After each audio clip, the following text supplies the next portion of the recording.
In 2011, a mysterious YouTube user named Ivan0135 uploads what he claims is leaked classified footage from the KGB shot between 1942 and 1969. The first video, posted on April 13th, starts with a KGB logo and censored text above and below. You can hear the audio clicking of an old film projector. Remember that.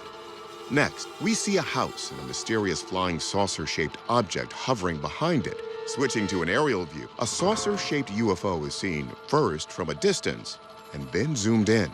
But the most shocking footage is yet to come.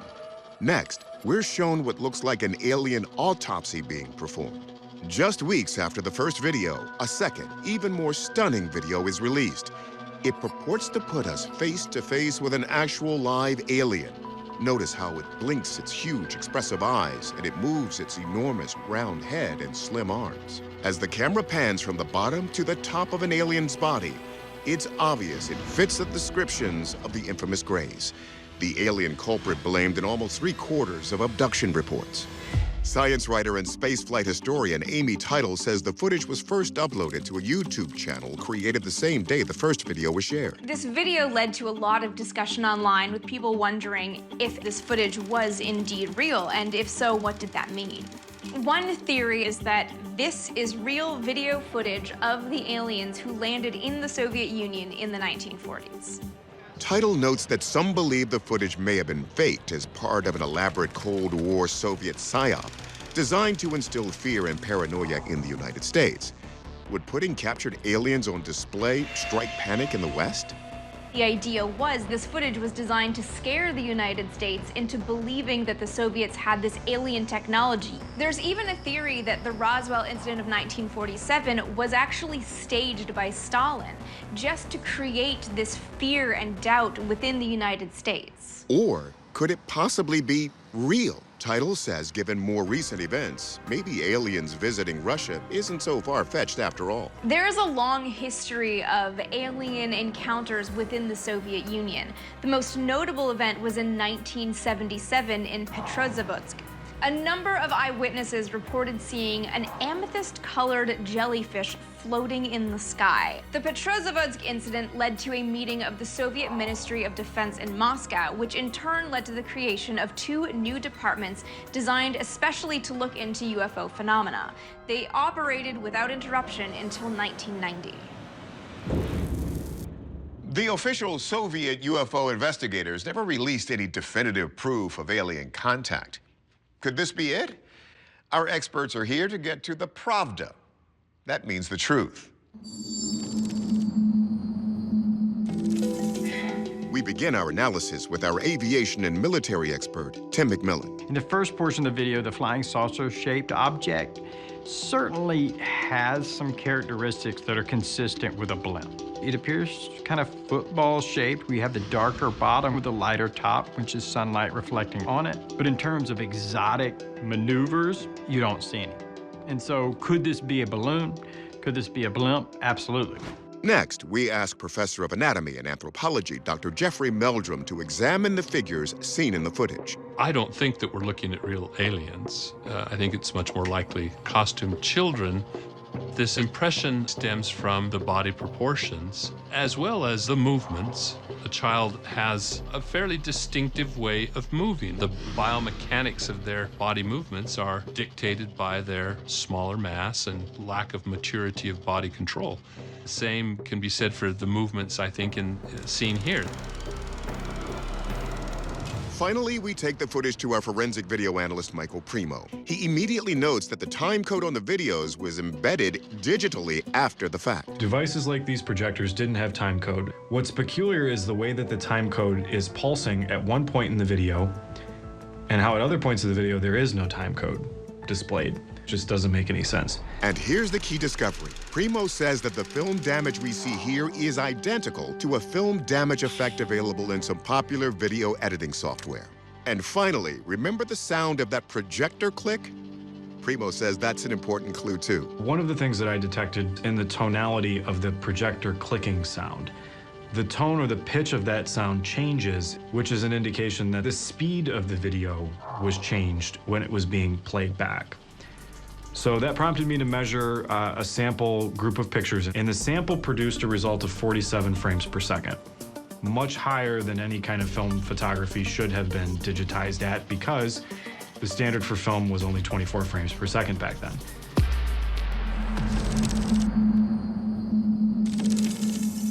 Our verdict? This is likely a hoax, but we can't prove who made it or why. Perhaps it's an individual prankster, or perhaps it's someone working for Mr. Putin to spread Russian disinformation. Either way, comrade, you didn't fool us this time. It's December 12, 1965. Robert Le Charec is on a motorboat with his family near Hook Island in Queensland, Australia. While crossing the bay, Robert's wife notices a strange object on the bottom of the lagoon. The family starts snapping pictures. The photo shows what appears to be a massive sea creature that resembles a terrifyingly large tadpole. The serpentine creature is dark black in color and can be easily seen beneath the clear waters of the lagoon. It looks to be at least 30 feet long based on the proportional size of the boater in the background, and it seems to be coiled in the shape of an S. They decided to jump in the water and get a closer look at whatever this thing was. It wasn't moving, so they assumed that it was dead. Journalist Aaron McCarthy tells us that serpents like this are a popular feature of the local Australian lore. There's a creature from the mythology of Australia's indigenous peoples called the rainbow serpent. When you see a rainbow in the sky in Australia, that's said to be the rainbow serpent traveling from one waterhole to another. Could the myth have been inspired by something rare, but real? So one theory that has been floated is that perhaps we're looking at a prehistoric creature, specifically a mosasaur, which lived in oceans around the world from between 82 and 66 million years ago. Technically, mosasaurs weren't dinosaurs. They're more closely related to lizards and snakes. As such, they were able to unhinge their jaws to eat prey nearly the size of their bodies. It seems ridiculous to think an extinct sea species could still be swimming, but McCarthy doesn't think so. There was a particular type of fish, coelacanth, that was thought to be extinct that was then rediscovered in the 1930s. So it's not unheard of for science to believe that a creature has gone extinct and for it to pop back up. So we could be looking at maybe a new species or maybe a creature that we thought was extinct, but actually isn't. So from the EXIF analysis, no signatures of photoshopping or any third-party editing software was detected of this particular image. Now, whether or not the print photography was manipulated prior to production of this image, I can't say with certainty, but digitally, nothing has occurred to these images. We turn to marine biologist Shay Conger, who's pretty sure this is not a mosasaur. Mosasaurs were very dynamic predators. They were probably very fast. They had 4 flippers that you would see here.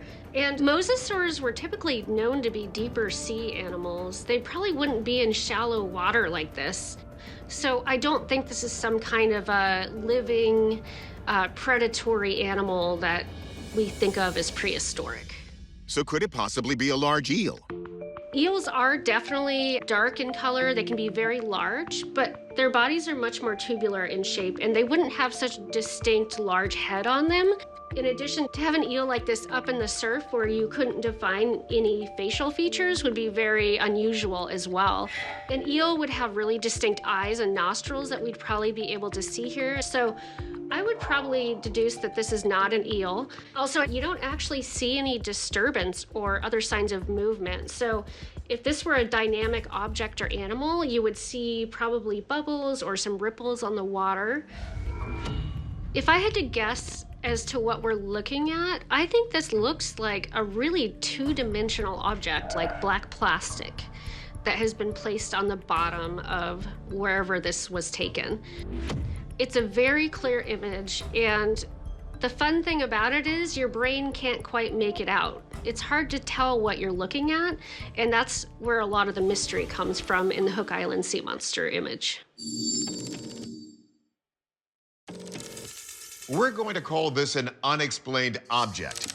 The evidence still begets the question, is this a real sea monster lurking off the coast of Australia, or just another convincing fake? But this is hardly the only suspected creature off Australia's shores. The country even has its own Loch Ness monster called the Hawkesbury Monster, which is believed to be between 23 and 79 feet long. So if you're ever in the waters off the coast of the land down under, keep an eye out. The year is 1964. It's a beautiful spring day in Cumbria, England. Fireman Jim Templeton has the day off and takes his family to a local park near an inlet called the Solway Firth. 5-year-old Elizabeth gathers a bouquet of wildflowers while her father, an amateur photographer, snaps a few photos of the adorable tot on his new Kodak camera. But one shows something no one can explain. Someone dressed in what appears to be a spacesuit can be seen just behind the young girl's head. Take a closer look at that white outfit in what looks like a helmet with a face shield. Sure, it looks like this guy could be planting a flag on the moon. But Jim swears there was no one else behind his daughter when he took the photo, and certainly no astronauts from this planet or any other. The image spreads quickly to newspapers around the world, as does speculation on what this mysterious figure could be. Importantly, the photo is from the early years of the space age, with both the Soviets and the American programs making regular headlines. So the Spaceman theory quickly gained traction. On the flip side, the escalating nuclear arms race fuels wild speculation that the figure was wearing a radiation hazmat suit. Coincidentally, there was a Royal Air Force base used to develop nuclear missiles near the Solway Firth. Some speculated this figure could have actually been a Soviet spy. Intrigue involving nuclear weapons sounds like a stretch, but remember, Cold War hysteria was still riding high just after the Cuban Missile Crisis. So what's really in this photograph? A visitor from space, a Soviet nuclear spy, or is it just a decades-old hoax? Let's see what develops when we consult our experts. First, we determined if the appearance of the figure was the result of some camera development trickery. To do some trick photography in the 60s, some would do a double exposure where you're taking 2 images onto the same slide of negative. Now, that's not possible to create a scene like this, however, because you would see some kind of ghosting artifacts of this young girl. Especially since her wind is blowing in her hair, it'd be impossible to duplicate that same moment twice for both exposures. So it seems as though there really was someone or something in the background. If this was a person with a helmet on, then this arm is actually kind of pointing the wrong way. It's not an arm that's kind of coming out and forwards. It really looks like this is viewed from behind. Now, if I was to obscure the head of the person, it looks way more natural as something being viewed from behind. And perhaps what everyone thinks is a helmet is, in fact, something else. That would mean that this dark area here isn't actually a faceplate. It's just the hair of the person. So this is a hat, this is the hair. So I think what we're seeing here is a figure, and they're facing away from the camera. Based on the figure's anatomy, clothing, and setting, West's best guess is that this is a woman in a hat. We do have another photograph of the scene. What we see here is the mother. Now, the mother is wearing a bluish-looking dress. We see the top here in this region. It's almost white in this photograph. The theory is that the blue dress and her hat looks white here due to overexposure. But if it was the girl's mother, why didn't the family notice at the time? When the pictures get developed, they look at them days or weeks later, they just simply don't remember that that person happened to be standing in that position. No one has a perfect recording of exactly where everybody was stood on a particular moment, like 3 days ago or a week ago. Based on Mick West's analysis of the clothing, we're going to agree and say it's a woman in a hat. It's August 1964. The naval research vessel El Tanin is on a scientific mission near the Antarctic coast, conducting a survey of the ocean floor. Then, 13,000 feet below, along the bleak and barren bottom, scientists are stunned when their cameras capture this. A strange object stands upright and alone on the seabed. Take a closer look. It has symmetrical nodules, spokes, and protrusions ending in a spherical top. According to field researcher Ken Gerhardt, scientists were baffled. This was about 2 feet long with a rod-like base, and none of the researchers or scientists at that time had any idea what they were looking at. And this particular image has subsequently become known as the El Tanin antenna. An antenna at the bottom of the ocean? At the bottom of the world? How did it get here? Believe it or not, some wonder if this artifact could be a remnant from a secret mission of Hitler's Third Reich. There are claims that in 1938, the Nazis drove U-boats down to Antarctica and formed a secret Nazi base known as New Berchtesgaden. Were the Nazis trying to build a base for Hitler in Antarctica? Most historians are cold on the idea, but Hitler wasn't the only one interested. In 1946, the U.S. military initiated Operation High Jump, with an armada of naval ships, including the USS Brownson, deployed to establish their own Antarctic research base. They didn't run into any Nazis, but some say they found something else. Rumors are that the USS Brownson was approached by a UFO that actually came very, very close to the ship's masthead and created an electromagnetic disruption. Is it possible that in some way this antenna-like structure may be connected to one of these stories that involve Operation High Jump, secret Nazi bases, alien attacks, and so forth?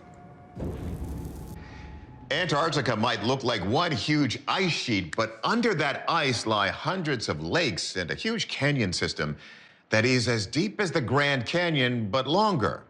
So what is this strange underwater object? Let's see what signals our experts pick up. We begin with physicist Michio Kaku, who has some doubts about the Nazi antenna theory. It does really look like an antenna of some sort, but the size of an antenna is roughly equivalent to the wavelength of the energy being transmitted. An antenna is a device made of metallic material and used to transmit or absorb electromagnetic waves, most typically radio wave signals. But Kaku notes that with World War II technology, there's a catch. However, if these objects can communicate with headquarters, they would be quite large, I suspect, because you're going to be communicating over vast distances. Yet this object is only just about 2 feet across. But could it just be a piece that's broken off? Kaku says a clue in the picture speaks volumes. Usually when you see metal objects that have been at the bottom of the ocean for decades, they're totally encrusted with different life forms. Here you see these objects pretty much bare, without the kinds of sea life that you would normally expect to see. And so this is unusual. It sticks out. Next, we go to NASA geologist Bob Anderson. He rules out that this object is artificial, or, despite its strange looks, even alien. Because Anderson says it's what he sees at the bottom of the object that makes it clear this is natural. When I looked at the images and saw the attachment to the soils, to the ground, it does seem to represent roots, which gave me the idea that this is definitely an animal that's living down in these deep waters. An animal shaped like that sitting at the bottom of the ocean? Believe it or not, marine biologist Shay Conger says it's possible. It seems to be stuck in the bottom substrate, which is really common for an underwater invertebrate. And I believe this is a type of carnivorous sponge, which is known as Cladorhiza concrescens. And these carnivorous sponges evolved in deep sea marine environments where there isn't a lot of food. Carnivorous sponges actually developed a really amazing way to feed on larger prey like fish and crustaceans that might swim by. Conger says that those knobs and protrusions that look so much like an antenna array are actually a feeding mechanism that evolved over millions of years. It developed barbed appendages. They often have these really unique geometric designs, and they can look like antennas or musical instruments like harps. And for that reason, they were mysterious for quite a long while. Our verdict? We're going with carnivorous sponge. This is another one of those stories where the natural explanation is even weirder than the wild theories. Folks, we're talking about a sponge that eats meat. And it's only been about 30 years since scientists even discovered this ability.